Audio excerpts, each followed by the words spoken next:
स्वागत छ सम्पूर्णमा।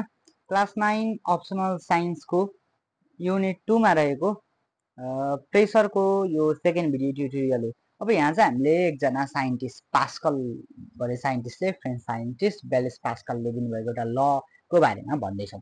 अब लकोले के भन्छ भनेर भन्दा यो हामीले अरू भिडियोहरू एकदमै स्लो गइरहेको छ, त्यही भएर अब छिटो छिटो गर्न खोजिन्छौँ। When pressure is applied on a liquid enclosed in a vessel, it is transmitted equally in all direction भनेको छ।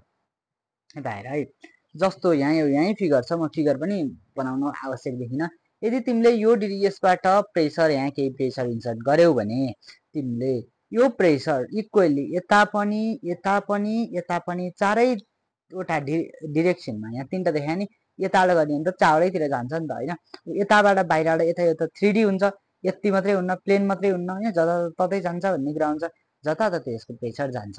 अब के यता हेर है, तिमीले यहाँबाट एउटा पिस्टन मानौ 4 सेन्टिमिटर भित्र धकेल्यौ है भने यो पनि 1 सेन्टिमिटर सर्छ, यो पनि 1 सेन्टिमिटर सर्छ, यो 1 सेन्टिमिटर बाहिर सर्छ के, किनभने लिक्विड कम्प्रेस हुन्न। त्यही भएर गर्दा यसको 4 सेन्टिमिटर अनुसारको भोल्युमलाई फुलफिल गर्न त यो 1 मिटर, यो 3 सेन्टिमिटर सार्ने भने यो 1 सेन्टिमिटर, किनभने फेरि यो यहाँ 1 सेन्टिमिटर कहाँ गयो भन्ने हुन्छ, 3 सेन्टिमिटर भित्र सार्ने भने यी प्रत्येक के हुन्छन् 1 सेन्टिमिटर भित्र सर्छन् है। ल suppose a vessel filled with the water and fitted with the piston A, B, C, D चारवटा पिस्टन फिट गरियो र अब हेर है, ए बाट एक्जर्ट गरेको प्रेसर पोजिसन पी भनेको छ। अझ यहाँ the pressure exerted by the piston P, यहाँ पिस्टन पी नै छैन भाइ, piston the pressure exerted by the piston A बाट एक्जर्ट गरेको प्रेसर भनेको एफ बाई ए हुन्छ है, फोर्स बाई एरिया। यसबाट टोटल 4 न्युटन प्रेसर गरियो र यसको एरिया चाहिँ इक्वल राख्ने हो भने यता 1 न्युटन 1 न्युटन गरेर 3 न्युटन गर्ने हो भने 1 न्युटन ट्रान्सफर हुन्छ भनेर भने है। अब यसो हेर, the pressure transmitted through the liquid in the right angle of the surface. कसरी ट्रान्सफर हुन्छ, यो परपेन्डिकुलरली ट्रान्सफर हुन्छ, राइट एङ्गल बनाएर चाहिँ यो प्रेसर के हुन्छ ट्रान्सफर हुन्छ हैन। कहाँ बिसिडी आउटवर्ड इक्वली अनि 3 पिस्टन चाहिँ के distance move by the 3 piston is same, equal move हुन्छन्, किनभने चारै तिनैतिर, यहाँ अझ एउटा नि भयो चारैतिर द प्रेसर क्यान डिस्ट्रिब्युट अथवा इन अल डिरेक्सन भन्न सकिन्छ है त। The experiment proved that the liquid pressure transmitted equally in all direction of the liquid enclosed in a vessel. Pascal law is known as the principle of transmission of the fluid liquid. Pascal's law लाई principal of transmission of fluid liquid पनि भनिन्छ। अब यही प्रेसरको funda use गरेर हामीले hydraulic press बनाउँछौँ। हेर यता हाइड्रोलिक प्रेस कस्तो हुन्छ, हाइड्रोलिक प्रेस भने के हो भन्दाखेरि यो भनेको एउटा सिम्पल मसिन हो हैन। के भन्छ अरे, यसले चाहिँ प्रेस गर्ने काम गर्छ कि अलि जुन हाम्रो हेभी वेट लोडहरू युज गरेर प्रेस गर्ने काम गर्छ। यहाँ हाइड्रोलिक प्रेसको कुरा पनि छ होला सायद।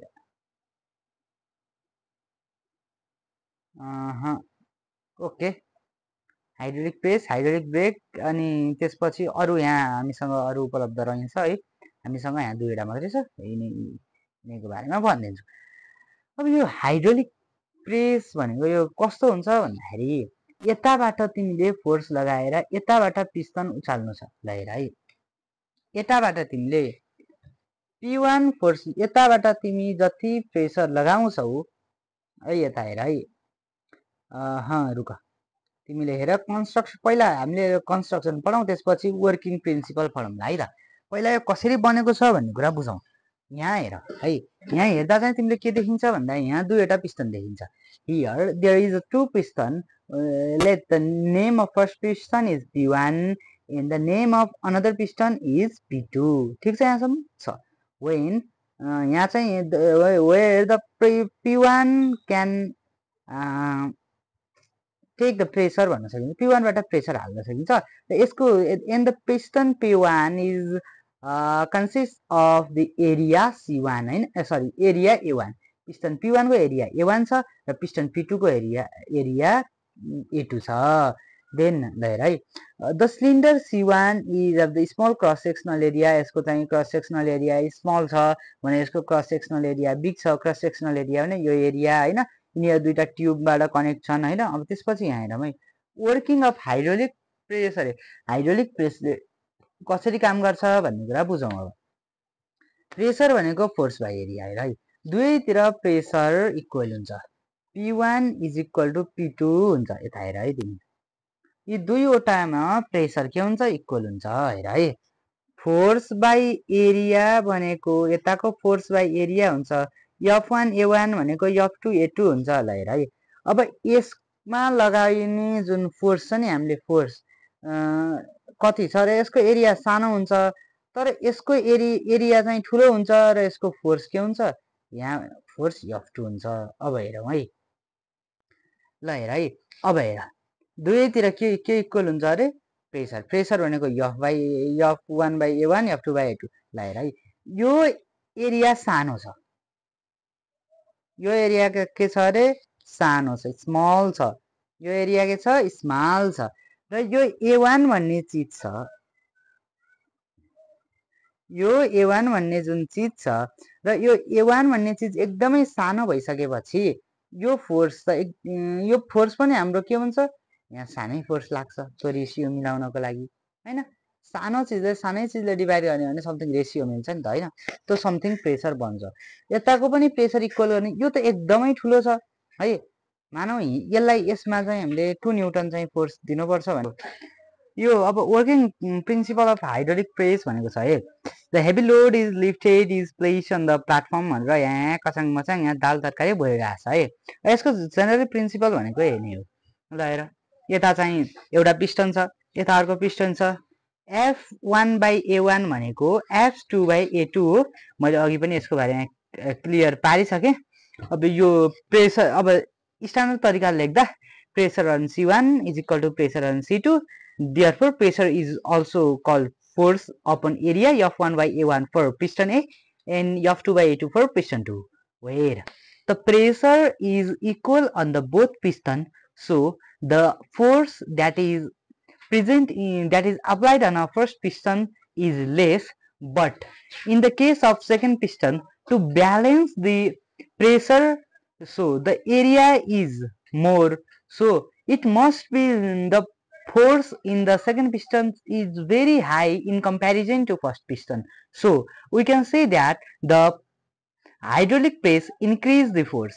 Okay, अब त्यसपछि आयो हाम्रो हाइड्रोलिक ब्रेक भन्ने आयो। अब हाइड्रोलिक ब्रेकको हामीसँग यहाँ एउटा चित्र पनि छ है। जब यहाँबाट थोरै अमाउन्टमा फोर्स लाग्छ, त्यसपछि जो मास्टर सिलिन्डरमा रहेको जुन लिक्विड छ र यहाँ हाइड्रोलिक ब्रेक छ हैन। अब यो भइसकेपछि यहाँ मास्टर सिलिन्डरबाट के जान्छ, लिक्विड जान्छ, त्यसपछि यो ब्रेकमा पुग्छ।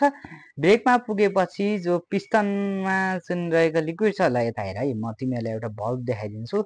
यो यस्तो परेको हुन्छ है, अनि यहाँबाट एउटा बल्ब बनाएको हुन्छ है। जब हेर यो यहाँ सँगै जोडिया हुन्छ, म अझ राम्रो तरिकाले तिमीहरूले डिटेलमा बुझाइदिन्छु।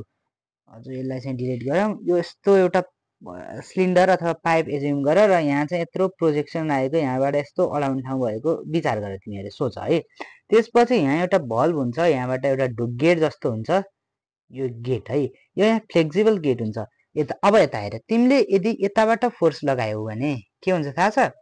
त्यताबाट फोर्स लगायौ भने यता त यहाँ त एउटा उ नै रिजिड सपोर्ट हुन्छ, यो यतातिर खुल्दिन्छ। फुल यताबाट फोर्स लगाएपछि त्यसपछि यहाँ हुँदै हुँदै हुँदै हुँदै लिक्विड के भयो, फ्लो भयो।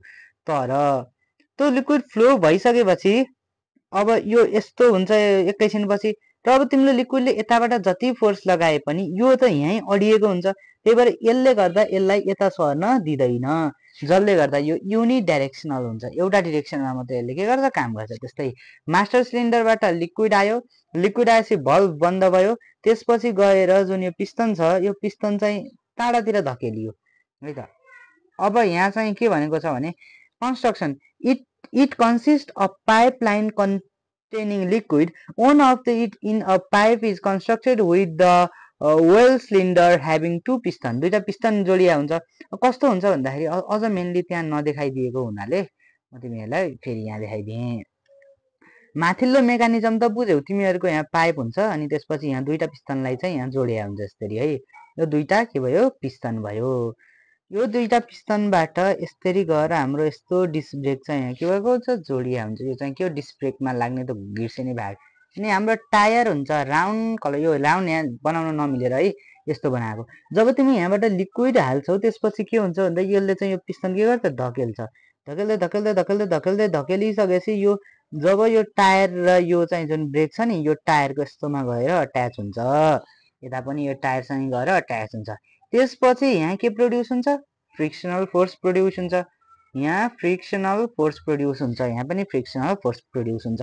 अब फोर्सले के गर्छ भन्दा कुनै पनि अब्जेक्टको भेलोसिटी डाउन गर्छ। किन डाउन भयो यसको भेलोसिटी भन्दा यसमा फ्रिक्सनल प्रोड्युस भयो। जब हामीले त्यो छोडिन्छ, हामीले त्यो ब्रेक थिच्न छोडिन्छ त्यसपछि त्यो अर्कै भल यताबाट छुट्टै भल हुँदै यो चाहिँ बाहिरतिर निस्किन्छ।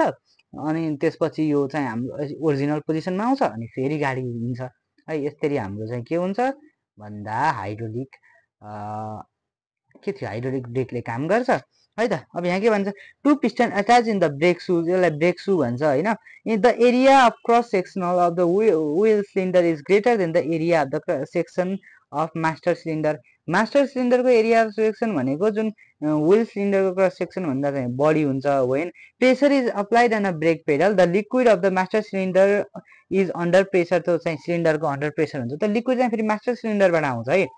अनि त्यो के भन्छ अरे त प्रेसर चाहिँ त्यो वेलहरू छ नि त्यो कारको चक्काहरूमा त्यहाँ चाहिँ जान्छ होइन, बराबरले जान्छ होइन। अनि के भन्छ अरे त्यो पिस्टन चाहिँ भित्रतिर पुल हुन्छ, बाहिरतिर त्यहाँ भित्र इनवार्ड भनिन्छ सरी आउटवार्ड भनिन्छ, बाहिरतिर चाहिँ पुस हुन्छ। त्यसपछि यसले गर्दा घुम्दै गरेको यहाँ चाहिँ यसले ठक्कर खान्छ अनि फ्रिक्सन बनाउँछ, जसले गर्दा चाहिँ due to which the motion retard भनेको भेलोसिटी घट्दै जान्छ है त। अब यसको हाइड्रोलिक ब्रेकको एप्लिकेसन के हो भन्ने कुरा बुझौँ ल। फर्स्टमा भनेको छ यसलाई चाहिँ के हुन्छ भन्दा यो कटनहरू हुन्छ नि होइन, अनि गुड्सहरू बुकहरू प्रेस गर्न युज गरिन्छ। जस्तो अझ कटन प्रेसहरू किन गरिन्छ भने यो सिरानीहरू कुसनहरू हुन्छ नि होइन, तिनीहरू चाहिँ एकदमै धेरै भोल्युमको हुन्छ होइन। अनि तिनीहरूलाई हाम्रो ट्रान्सपोर्टेसनमा युज गर्ने बेलामा तिनीहरूले धेरै स्पेस खान्छ हो। त्यसपछि यहाँ तल सिरानी राख्यो होइन टक्क, यहाँ माथिबाट त्यो पिस्टन लगाएर यता प्रेस गर्ने बित्तिकै त त्यसको के हुन्छ भोल्युम घट्छ। त्यसपछि प्याकिङ गर्ने हो भने स्टोरेज के खान्छ थोरै खान्छ। For extracting juice from sugar beet, तिमीहरू उखु पेलेको होइन अनि त्यसपछि गएर स्याउको जुस निकाल्ने बेलामा त्यो स्याउलाई अचाडेर त्यहाँबाट जुस निकालेको थाहा छ नि, त्यो अचाड्ने बेलामा त धेरै फोर्स चाहिन्छ नि। त्यही भएर यो पिस्टन यो पास्कल्स लको त दुईवटा पिस्टनले के गर्छ फोर्स बढाउने काम गर्छ नि त होइन। त्यसपछि त्यहाँबाट हामीले जुस निकाल्ने गरिन्छ। अनि त्यसपछि यहाँ अरू नै योहरू छ लाइन सेटबाट ओइल निकाल्ने होइन, तिमीहरूले तोरी पेलेको पनि देख्यो होला त्यहाँ पनि यो युज हुन्छ होइन। अनि यो कटन सिडलाई चाहिँ जो पेल्न पनि युज गरिन्छ होइन। अनि अर्को कुरा भनेको तिमीहरूले यो पेपरमा होल गर्नको लागि पन्चिङ मेसिन देखेको छ नि होइन, त्यो पन्चिङ मेसिनमा माथिबाट फोर्स लगाउने हो भने तलपट्टि प्रेसर परेर त्यो कपीमा अथवा पेपरमा होल हुन्छ। त्यस्तै गरेर यदि हामीले त्यो फोर्स एकदमै धेरै बनाउनु छ भने उताबाट पिस्टन युज गरेर जसरी अघि फोर्स बढेको थियो त्यसरी नै फोर्स बढाएर पनि त्यो पन्च गर्न सकिन्छ। तर त्यो पन्च पेपरमा त हामीले नर्मल्ली गर्न सकिन्छ, तर in the case of metal it's need very much pressure अथवा very much force. So we can use the hydraulic press to punching hole in metal. It is use for servicing automobile भन्छ कि। तिमीहरूले गाडीमा jack लगाएको देखेछौ होला होइन। त्यति बेला चाहिँ त्यो ज्याकहरूमा चाहिँ त्यसलाई उठाउन पर्यो भने हामीले बिस्तारै त्यहाँ ओइल भर्दै होइन उठाउँदै गर्छौँ क्या। अब यसको डिटेलमा हामी क्लास 10मा पढ्छौँ होइन, हाइड्रोलिक प्रेसको बारेमा हाइड्रोलिक ज्याकहरूको बारेमा टक्क प्रिन्सिपल सहित हामी क्लास 10को कम्पलसरी साइन्समा पढ्छौँ होइन। यो अब 9को अप्सनल साइन्समा चाहिँ हाम्रो यति नै छ है। अब यस पछाडिको पार्टमा चाहिँ हामी लिक्विड प्रेसरको बारेमा कुरा गर्छौँ। आजको लागि यति नै।